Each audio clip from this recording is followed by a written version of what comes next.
തലവന് ശേഷം നമ്മൾ കാണുന്നു. പക്ഷേ ഇന്ന് കാണുന്നതിന് വേറൊരു പ്രത്യേകത കൂടെയുണ്ട്.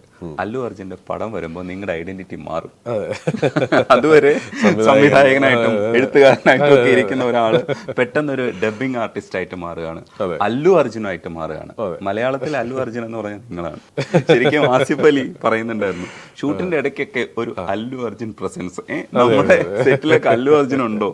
അതേപോലെ ആസിഫ് തലവന്റെ പ്രൊമോഷന്റെ ഭാഗമായിട്ട് അന്ന് സംസാരിക്കുമ്പോൾ ഒരു കാര്യം കൂടെ പറഞ്ഞിട്ടുണ്ടായിരുന്നു. നിങ്ങളുടെ 6ാമത്തെ സിനിമ നടക്കുമ്പോൾ അല്ലു അർജുന്റെ ട്രെയിലർ ഇറങ്ങുകയാണ്. നിങ്ങളുടെ ഈ സിനിമയുടെ പ്രൊമോഷൻസും പരിപാടികളും പ്ലാൻ ചെയ്യേണ്ട സമയത്ത് അല്ലു അർജുന്റെ ട്രെയിലർ ഡബ് ചെയ്യാൻ പോയിക്കാണ്. ഇതിന്റെ പുഷ്പയുടെ ഫസ്റ്റത്തെ ആദ്യം വിട്ട ടീസർ ഡബ് ചെയ്യാനായിട്ട് തലവന്റെ പ്രൊമോഷൻസ് നടക്കുമ്പോൾ ഞാൻ പോയിക്കുമായിരുന്നു. അതെ അതെ. ജിസേന പറഞ്ഞിട്ടുണ്ട്, ആര്യയിൽ വരുന്ന കൊച്ചു പയ്യൻ, അയാള് ആര്യയുടെ വിജയത്തിന് ശേഷം എന്താണ് ഇഷ്ടമെന്ന് ചോദിക്കുമ്പോൾ പറയുന്നുണ്ട് ചോക്ലേറ്റ് ആണ് ഇഷ്ടമെന്ന് പറയുന്നത്. അവിടെ നിന്ന് ഈ പറയുന്ന തഗ്ഗതിലേ വരെ എത്തുന്ന ഒരു കണ്ടു വളർന്നതാണ്. അല്ലു അർജുന്റെ ഒരു ഗ്രോത്ത് ഉണ്ടല്ലോ, അത് തെലുങ്ക് ഇൻഡസ്ട്രി മാത്രമല്ലാണ്, ടോട്ടൽ ഇൻഡസ്ട്രിയെ ഇന്ത്യയിൽ മുഴുവനും വ്യാപിക്കുന്ന തരത്തിലേക്ക് മാറിയില്ലേ? ആ വളർച്ച ഒരു സംവിധായകൻ എന്നുള്ള രീതിയിലൊക്കെ അത്തരത്തിലുള്ള ഹൈപ്പുകൾ നോക്കി കാണുമ്പോൾ കിട്ടുന്ന ഒരു സന്തോഷമില്ലേ? അതെങ്ങനെ നോക്കി കാണുന്നത്? ഞാനിപ്പോഴും ഓർക്കുന്നുണ്ട്, 2007 ആര്യ വരുമ്പോൾ, 2007 8 നമ്മൾ ഒരു പ്രതീക്ഷയും ഇല്ലാതെയാണ് തിരുവനന്തപുരത്ത് പോയിട്ട് ഡബ് ചെയ്യുന്നത്. അപ്പോൾ ഈ അല്ലു അർജുൻ്റെ ഒരു വളർച്ചയെക്കുറിച്ച് പറയുമ്പോൾ ഉറപ്പായിട്ടും വിട്ടുപോകാൻ പാടില്ലാത്ത ഒരാളാണ് ഖാദർ ഹസൻ. ഖാദർ ഹസനെ ഒരിക്കലും അല്ലു അർജുനും മറക്കാൻ പാടില്ല, ഞാനും മറക്കാൻ പാടില്ല, ആരും ഇൻഡസ്ട്രി മറക്കാൻ പാടില്ല. ബിക്കോസ് അല്ലു അർജുൻ എന്ന് പറയുന്നത് അന്ന് നമുക്ക് ആർക്കും അറിഞ്ഞുകൂടാത്ത ഒരാളെ, താരം എന്ന് ഞാൻ പറയുന്നില്ല, ബിക്കോസ് അന്ന് ഒരു ആള് അത്രേ ഉള്ളൂ, നമുക്ക് അറിയില്ല, അദ്ദേഹത്തെ കുറിച്ച് നമ്മൾ കേട്ടിട്ട് പോലില്ല.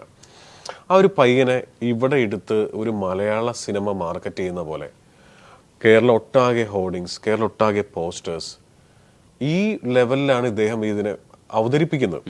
അതായത് മറ്റേ കണ്ണുടച്ച് വെടിവെക്കുന്ന പരിപാടിയാണല്ലോ, അത് കിട്ടിയെന്നുള്ള ലൈനാണ്. ട്രിവാൻഡ്രത്താണ് ഡബ് ചെയ്യുന്നത്. നമുക്ക് അവിടെ നിന്ന് തുടങ്ങാം. ട്രിവാൻഡ്രത്ത് ശ്രീ മൂവീസ് എന്ന് പറഞ്ഞ തിയേറ്ററിലാണ് ഡബ് ചെയ്യുന്നത്. അപ്പോൾ എനിക്ക് അതിനു മുമ്പ് ഡബ്ബിംഗ് പടങ്ങൾ ചെയ്ത എക്സ്പീരിയൻസ് ഇല്ല, അങ്ങനെ ഒരു എക്സ്പീരിയൻസ് ഇല്ലല്ലോ. അന്ന് ഞാൻ കായംകുളം കൊച്ചുണ്ണി എന്ന് പറഞ്ഞിട്ട് സീരിയൽ ഭയങ്കര ഹിറ്റാണ്. അത് ഏതാണ്ട് 900 എപ്പിസോഡ് പോയ സീരിയലാണ്. അതിലെ കായംകുളം കൊച്ചുണ്ണിയുടെ ശബ്ദമാണ് എൻ്റേത്. അപ്പോൾ ഇവിടെ എറണാകുളത്ത് നമുക്ക് നിന്ന് തിരിയാൻ സമയമില്ലാത്ത അത്ര തിരക്കുള്ള സമയമാണ്. അതായത് ഈ സീരിയൽസിൻ്റെ വെച്ചാൽ 9 10 സീരിയലിലെ ഹീറോയ്ക്ക് ഞാനാ വോയിസ് കൊടുക്കുന്നത്. പഴശ്ശിരാജയിലെ പഴശ്ശിരാജ, ഉദയനാണെങ്കിൽ ഉദയനൻ, കൊച്ചുണ്ണി, അങ്ങനെ മിന്നുകെട്ട്, അങ്ങനെ ഒരുപാട് സീരിയലുകളുണ്ട്. അപ്പോൾ കൊച്ചിയിൽ നിന്ന് ഒരു 3 ദിവസം മാറി നിൽക്കാന്ന് പറയുന്നത് ബുദ്ധിമുട്ടുള്ള കാര്യം അന്ന് എനിക്ക് നടക്കുന്ന കേസല്ല. കാരണം സീരിയൽസ് അത്രയേറെ കമ്മിറ്റഡ് ആണ്. അപ്പോഴാണ് ഇദ്ദേഹം വിളിച്ചിട്ട് ഇങ്ങനെ, ഈ കായംകുളം കൊച്ചുണ്ണിക്ക് നിങ്ങൾ കൊടുക്കുന്ന ആ ശബ്ദമാണ് ഞാൻ ഉദ്ദേശിക്കുന്നത്, ഞാൻ പുതിയ പയ്യനെ അവതരിപ്പിക്കുന്നുണ്ട്, തെലുങ്ക് പടമാണ്, മലയാളത്തിലേക്ക് ഡബ് ചെയ്യണം. അപ്പോൾ ഞാനിങ്ങനെ മടിച്ച് പഠിച്ചാണ്. അപ്പോൾ അങ്ങനെ ഒരു കണക്കിന് 2 ദിവസത്തെ അവധി സംഘടിപ്പിച്ചു, ശനിയും ഞായറും ഒക്കെ ആയിട്ട്, സീരിയലുകൾ ഇല്ലാത്ത ദിവസം. അന്ന് ശനിയും ഞായറും സീരിയലില്ല. ട്രിവാൻഡ്രത്ത് പോയി അവിടെ ഇരുന്ന് ഡബ്ബിങ്ങിന് ചെല്ലുന്നു, ഡബ്ബിങ് തുടങ്ങി. ഉദ്ദേശിച്ച പോലെ പോകുന്നില്ല. നമുക്കിത് പരിചയമില്ലല്ലോ ഒന്ന്, ഇങ്ങനെ വേറൊരു ഭാഷ പറയുന്ന എൻ്റെ മുകളിൽ മലയാളം ഡബ് ചെയ്ത്. അപ്പോൾ ഞാൻ എത്ര ടേക്ക് പോയിട്ടും ഇദ്ദേഹം ഓക്കെ ആവുന്നില്ല, ഈ ഖാദർ ഹസൻ സാർ ഓക്കെ ആവുന്നില്ല. അദ്ദേഹം വളരെ പെർഫെക്ഷനിസ്റ്റ് ആണ്, അത് ഇന്ന് എനിക്ക് മനസ്സിലാവുന്നുണ്ട്. പക്ഷെ അന്ന് എന്നെ സംബന്ധിച്ചിടത്തോളം ആവശ്യമില്ലാതെ പിടിവാശി പിടിക്കുന്ന ഒരാൾ എന്ന അർത്ഥത്തിൽ എനിക്ക് വാശി പിടിക്കാം, എനിക്ക് പറ്റുന്നുള്ളൂ. അപ്പം എൻ്റെ മനസ്സ് പറയുന്നുണ്ട്, ഇതൊരു ഡയറക്റ്റ് പടമല്ലല്ലോ, ഇതൊരു മലയാള സിനിമയല്ലല്ലോ, ഇതൊരു തെലുങ്ക് ഡബ്ബിങ് പടമല്ലേ, അതിന് ലിപ്പ് സിങ്ക് ആക്കുന്നതിന് ഒരു പരിധിയില്ലേ, ഇങ്ങനെ വാശി പിടിച്ച് അങ്ങനെ ശരിയാവുന്നത്, ഇത് എപ്പോൾ തീരാനാ? ഞാൻ പറഞ്ഞ സ്ക്രിപ്റ്റ് ഒന്ന് തരാമെന്ന് ചോദിച്ചു. ഒരു 12 മണിയൊക്കെ ആയപ്പോൾ, 8 മണിക്ക് തുടങ്ങിയ ഡബ്ബിങ് ആണ്. 2 സീൻ കഴിഞ്ഞിട്ടില്ല കേട്ടോ, 4 മണിക്കൂറായിട്ട് 2 സീൻ കഴിഞ്ഞിട്ടില്ല. അപ്പോൾ ഞാൻ എനിക്ക് സ്ക്രിപ്റ്റ് ഒന്ന് തരാമോ എന്ന് ചോദിച്ചു. അപ്പോൾ ഈ സതീഷ് മുതുകുളം എന്ന് പറഞ്ഞാൽ അദ്ദേഹം തന്നെയാണ് ഇപ്പോഴും എഴുതുന്നത് കേട്ടോ, മലയാളത്തിലേക്ക് പുഷ്പ എഴുതിയിരിക്കുന്നത് സതീഷ് ചേട്ടൻ തന്നെയാണ്. സതീഷ് ചേട്ടൻ നേരെ സ്ക്രിപ്റ്റ് കൊണ്ട് തന്നു. നോക്കിയപ്പോൾ ഇത് ഇത്ര അടിക്കുള്ള സ്ക്രിപ്റ്റാണ്, അതിന് ഏതാണ്ട് 90-95 സീനുണ്ട് ആര്യ എന്ന് പറഞ്ഞ പടം. ഞാനൊരു ഇരിപ്പിങ്ങനെ ഇരുന്നു, തല കറങ്ങിയിട്ട് വയ്യ. കാരണം ഇവിടെ 4 മണിക്കൂർ കൊണ്ട് 2 സീനായിട്ടില്ല. ഇത് ഈ 95 സീൻ ഞാൻ എപ്പോൾ ഡബ് ചെയ്ത് കഴിയാനാണ് അവസരം. അങ്ങനെ പിന്നെ 1 2 പറഞ്ഞ് വഴക്കായി. ഞാൻ പറഞ്ഞു, ഞാൻ വഴക്കെന്ന് വെച്ചാൽ എൻ്റെ ഒരു വഴക്കറിയാമല്ലോ, നമ്മളിങ്ങനെ മാറിപ്പോകത്തേ ഉള്ളൂ. അപ്പോൾ ഞാൻ പറഞ്ഞു, ഞാൻ പോവാണ്, എനിക്ക് ശരിയാവണില്ല. കാരണം ഞാൻ ഇപ്പോഴും ഓർക്കുന്നുണ്ടെന്നേ, ഈ അല്ലു ഇങ്ങനെ വരാന്തയിൽ കൂടെ നടന്നു വരുന്നു, പ്രൊഫസർ ഒരു ഓപ്പോസിറ്റ് വരുന്നു. അപ്പോൾ ഗുഡ് മോർണിംഗ് മാഡം എന്ന് പറയണം. അപ്പം ഞാൻ ഗുഡ് മോർണിംഗ് മാഡം എന്ന് പറഞ്ഞു. അത് അല്ലു എന്താണോ പറഞ്ഞിരിക്കുന്നത് അതേ മോഡുലേഷനിൽ തന്നെ പറഞ്ഞു. അപ്പോൾ ഇദ്ദേഹം ഒന്നുകൂടെ പറഞ്ഞു, ഗുഡ് മോർണിംഗ് മാഡം. ഇത് 12 15 ടേക്ക് ആയപ്പോഴാണ് എനിക്ക് മനസ്സിലായത് ഇദ്ദേഹത്തിന്റെ മനസ്സിൽ ഒരു മോഡുലേഷൻ ഉണ്ട്. അതെന്താണെന്ന് പുള്ളിക്ക് പറഞ്ഞു തരാനും പറ്റുന്നില്ല, അതിങ്ങനെ ചെയ്യും അടുത്ത് ഞാൻ അദ്ദേഹത്തെ ഇതായിട്ട് പറഞ്ഞല്ലോ കേട്ടോ. ഞാൻ അദ്ദേഹത്തിന്റെ അത് ആ പെർഫെക്ഷൻ ആണ് അദ്ദേഹത്തിന്റെ. അദ്ദേഹം എന്തെങ്കിലും ആയിട്ടുണ്ടെങ്കിൽ അതിന്റെ റീസൺ അദ്ദേഹം ഒരു വലിയ വ്യവസായിയാണ്. അങ്ങനെ എനിക്ക് മനസ്സിലായി ഇത് പണി പാളി നിന്നിട്ട് കാര്യമില്ല. അങ്ങനെയാണ് പോവാൻ തീരുമാനിക്കുന്നത്. അങ്ങനെ അവിടെ നിന്ന് ഇറങ്ങി ഞാൻ പറഞ്ഞാൽ പോവാണ്. അപ്പോൾ ഇദ്ദേഹം ഞാൻ പറഞ്ഞ ചെറിയൊരു വഴക്ക് നീരസമായി അദ്ദേഹം ഇറങ്ങിപ്പോയി. അദ്ദേഹം ഒന്ന് വലിയ ഷോപ്പൊക്കെ ഉണ്ട് അദ്ദേഹത്തിന്. അപ്പോൾ അദ്ദേഹം കടയിലേക്ക് പോയി. അപ്പോൾ ഞാൻ ഇനി പോവാന്നുള്ളത്, അടുത്ത ട്രെയിൻ പിടിച്ച് പോരുക എന്നുള്ളതാണ്. അപ്പോൾ ഇറങ്ങിയപ്പോൾ സതീഷ് ഏട്ടനും റെക്കോർഡിച്ച ശ്രീജിത്തും കൂടെ പറഞ്ഞു ഒരു കാപ്പി കുടിച്ചിട്ട് പോകാം. അപ്പോൾ ശരി, അവർ സ്നേഹം കൊണ്ട് പറഞ്ഞു കേട്ടോ, വേറെ ട്രാപ്പൊന്നുമല്ല. നേരെ ശ്രീ മൂവീസിൻ്റെ ക്യാൻറ്റീനിൽ പോയി കാപ്പി കുടിക്കുകയാണ്. ഞാനാണെങ്കിൽ ആകെ വിഷമിച്ചിട്ട്. അപ്പോൾ നമ്മുടെ ഒരു കോൺഫിഡൻസ് എന്താണെന്നറിയോ, ഈ സീരിയൽ ചെയ്യുമ്പോൾ ഈ മാർക്കറ്റിൽ സൈക്കിൾ ഔട്ട് പഠിച്ച പോലെയാണ്.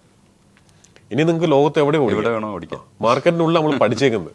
അപ്പോൾ ഇതിങ്ങനെ ഡബിങ് ഡെയിലി ഡബിങ് ആയിട്ട് നമ്മൾ തന്നെ സ്വയം പരീക്ഷണം നടത്തും. ഏത് ഇപ്പോൾ ഒരു സീൻ, ഇപ്പോൾ ഫോർ എക്സാമ്പിൾ കായംകുളം കൊച്ചുണ്ടെങ്കിലും മണിക്കൂട്ടൻ അഭിനയിച്ച ഒരു സീൻ, ഈ സീൻ നമ്മൾ ഒരു തവണയെങ്കിലും കണ്ടിട്ട് വേണ്ട ലിപ്പിൽ ഡബ് ചെയ്യാനായിട്ട്. ഇല്ല, ഇത് 700 എപ്പിസോഡൊക്കെ ആയപ്പോൾ അയാളുടെ മീറ്റർ എനിക്ക് മനസ്സിലായിട്ട് ഇങ്ങോട്ട് നിങ്ങൾക്ക് വിശ്വസിക്കാൻ പറ്റുന്നില്ല, അങ്ങോട്ട് നോക്കേണ്ട ആവശ്യമില്ല പല സീനിലും. അത് നമ്മൾ തന്നെ പഠിക്കുന്നതാണ്. അതായത് നോക്കിയിട്ട് സ്ക്രിപ്റ്റ് മാത്രം നോക്കിയിട്ട് ഒറ്റ ഡയലോഗ് നോക്കും, ഓക്കെ റെഡി ടേക്ക് എന്ന് പറഞ്ഞിട്ട് ഇങ്ങനെയൊക്കെ ഇരുന്ന് ഡബ് ചെയ്യുന്ന അവസ്ഥയുണ്ട്. അത്രയും കാണാതെ ഡബ് ചെയ്യുന്ന സമയത്താണ് നമ്മൾ ഈ ഗുഡ് മോർണിംഗ് മാഡത്തിന് 45 ടേക്ക് പോയിക്കൊണ്ടിരിക്കുന്നത്. മനസ്സിലായോ? എങ്ങനെ ഇറങ്ങി പോരായിരിക്കും. അങ്ങനെ ഇങ്ങനെ പറഞ്ഞാൽ പോവാണ്. ഞാൻ വീട്ടിലേക്കൊക്കെ വിളിച്ചു വിട്ടു. ഞാൻ പറഞ്ഞു എൻ്റെ അമ്മയെ വിളിച്ചിട്ട് അമ്മ ഞാൻ ഡബിങ് മറന്നുപോയെന്ന് തോന്നുന്നു, എനിക്ക് എൻ്റെ കംപ്ലീറ്റ് കോൺഫിഡൻസ് പോകണം ഇവിടെ വന്നിട്ട്. അപ്പോൾ അമ്മ പറഞ്ഞു ഒരു സെക്കൻഡ് പോലും അവിടെ നിൽക്കരുത്, എത്രയും പെട്ടെന്ന് അടുത്ത വണ്ടി പിടിച്ച് നീ തിരിച്ചു വരും, കാരണം എൻ്റെ കോൺഫിഡൻസ് ആവും പോയിന്നാണ് ഞാൻ പറയണം. അപ്പം ഞാൻ ഈ വിവരം തന്നെ അവരോട് പറഞ്ഞേക്കുന്നത്. എൻ്റെ അമ്മ വരെ പറഞ്ഞു പോയി പോകുന്നുള്ള, ഞാൻ പോവാണ് എന്ന്. അപ്പോൾ അവർ പറഞ്ഞു നിങ്ങൾ പോയ ഒരു ചെറിയ കുഴപ്പമുണ്ട്. എന്ത് പറ്റി? അതായത് ഇതേ പ്രശ്നം കൊണ്ട് ഇതിപ്പോൾ 4ാമത്തെ ആളാണ് മാറുന്നത്. അപ്പോഴാണ് എനിക്കിത് അറിയുന്നത്. എൻ്റെ വിചാരം എൻ്റെ വോയിസ് ഭയങ്കര കഷ്ടപ്പെട്ട് കണ്ടുപിടിച്ചിരിക്കുന്നതാണ്. അല്ല, ആക്ച്വലി ഇപ്പോൾ സിനിമയിൽ അഭിനയിക്കുന്ന സീരിയലിലും ശരത്തുണ്ടല്ലോ, വലിയ ആക്ടർ, ശരത്ത് ഡബ് ചെയ്തതാണ്. പിന്നെ നന്ദു എന്ന് പറയുന്ന നമ്മുടെ ഞാൻ ഗന്ധർവനിലെ ഗന്ധർവനെ ഡബ് ചെയ്ത നന്ദു ചേട്ടൻ ഡബ് ചെയ്താണ്. അങ്ങനെ നമുക്കറിയാവുന്ന കുറേ പേര് ഈ പൊസിഷനിൽ ഈ ഇട്ടിട്ട് പോയിട്ടുള്ള സംഗതിയാണ്. ഞാനും കറക്റ്റ് ആ ടൈം. അപ്പോൾ ഇദ്ദേഹം എന്നോട് പറഞ്ഞു എൻ്റെ വീട് ഹരിപ്പാടാണ്, എനിക്ക് വീട്ടിലേക്ക് പോകണം, വീട്ടിൽ നിന്ന് ഞാൻ വന്നിട്ട് കുറേ ദിവസങ്ങളായി, ഇത് ഈ അവസ്ഥ കൊണ്ട് തീരുന്നില്ല ഈ പടം, ഇതും കൂടെ കഴിഞ്ഞാലേ തീരത്തുള്ളൂ, എന്തെങ്കിലും മാർഗം ഉണ്ടെങ്കിൽ ഒന്ന് തീർത്തിട്ട് പോകണം. അതങ്ങനെ കേട്ടപ്പോൾ എനിക്ക് ഭയങ്കര വിഷമമായി. ഞാൻ കാരണം ഇനിയിപ്പോൾ പടം തീരാതിരിക്കണ്ടായിരുന്നു. അപ്പോൾ ഞാൻ പറഞ്ഞു എന്നാ ഒരു കാര്യം ചെയ്യാം, ഞാൻ ചെയ്യാം, പക്ഷെ ഒറ്റ കാര്യം, മൊത്തം ഞാനങ്ങ് നമുക്കങ്ങ് ചെയ്യാം, മൊത്തം നമുക്കങ്ങ് ചെയ്തിട്ട് അദ്ദേഹം വന്ന് കേട്ടോട്ടെ, അദ്ദേഹം വന്ന് കേട്ടിട്ട് എന്തെല്ലാം കറക്ഷൻ ഉണ്ടോ അതൊക്കെ ഞാൻ ചെയ്യാം. ഇതിപ്പോൾ നമ്മൾ ഡീമോട്ടിവേറ്റഡ് ആയി പോകണം, മുന്നോട്ട് പോകാൻ പറ്റുന്നില്ല. മനസ്സിലായി? ഒരു ഗുഡ് മോർണിംഗ് മാഡത്തിലൊക്കെ സ്റ്റക്കായി കിടക്കുവാണ്, നമുക്ക് മൊത്തം അങ്ങ് തീർക്കാം. എന്നിട്ട് പുള്ളി വന്ന് കേട്ടിട്ട് എവിടെയൊക്കെ കറക്ഷൻ പറഞ്ഞോ അതൊക്കെ ഞാൻ ചെയ്യാം. അപ്പോൾ നമുക്കറിയാലോ ഇത്രയേ ഉള്ളൂ എന്നുള്ളത്. ആ ഒരു ഡീലിലാണ് വീണ്ടും ആര്യ ഡബിങ് തുടങ്ങുന്നത്. അങ്ങനെ 2 ദിവസം കൂടെ എടുത്തു. മൊത്തം 3 ദിവസത്തെ ഡബിങ് ആയിരുന്നു. 3 days കൊണ്ടാണ് ആര്യ ഡബിങ് തീർക്കുന്നത്. അന്ന് ഞാൻ അവിടെ നിന്ന് ഇറങ്ങി പോന്നിരുന്നെങ്കിൽ ഒരു പക്ഷേ ഇന്ന് എൻ്റെ വോയിസിൻ്റെ ഐഡന്റിറ്റി എന്ന് പറയുന്നത് ഞാനത് എൻജോയ് ചെയ്യുന്നുണ്ട് കേട്ടോ. ലോകത്തിൻ്റെ എവിടെ പോയാലും നമ്മളൊരു ഹലോ ഗുഡ് ഈവനിങ് എന്നോ ഹലോ ഗുഡ് മോർണിംഗ് എന്നോ പറയുമ്പോൾ വേറെ കൂടുതലൊന്നും പറയേണ്ടി വരാറില്ല. എന്നുവെച്ചാൽ നമ്മളുടെ ഐഡന്റിറ്റിയെ കുറിച്ച് ഒരു സംവിധായകനും ഒരു എഴുത്തുകാരനോ അല്ല ലിറിസിസ്റ്റോ ഒക്കെ അല്ലെങ്കിൽ ആഡ് ഫിലിം മേക്കറോ ഒക്കെ ആയിട്ടുള്ള ഞാൻ ആസ്വദിച്ച് ചെയ്യുന്ന മറ്റു ചില മേൽവിലാസങ്ങളുണ്ട്. അതിനൊപ്പം തന്നെ അല്ലെങ്കിൽ അതിനേക്കാൾ ഏറെ ഞാൻ ആസ്വദിക്കുന്ന ഇതാണ് ശബ്ദം എന്നുള്ളത്. അപ്പോൾ നമ്മൾ അന്നത് ഇറങ്ങി പോന്നിരുന്നെങ്കിൽ ഈ 10-20 പടം പിന്നെ കണ്ടിന്യൂസ് ആയിട്ട് അല്ലുവിന് വേണ്ടി ചെയ്യാൻ പറ്റുമായിരുന്നില്ല എന്ന് എനിക്ക് തോന്നുന്നു.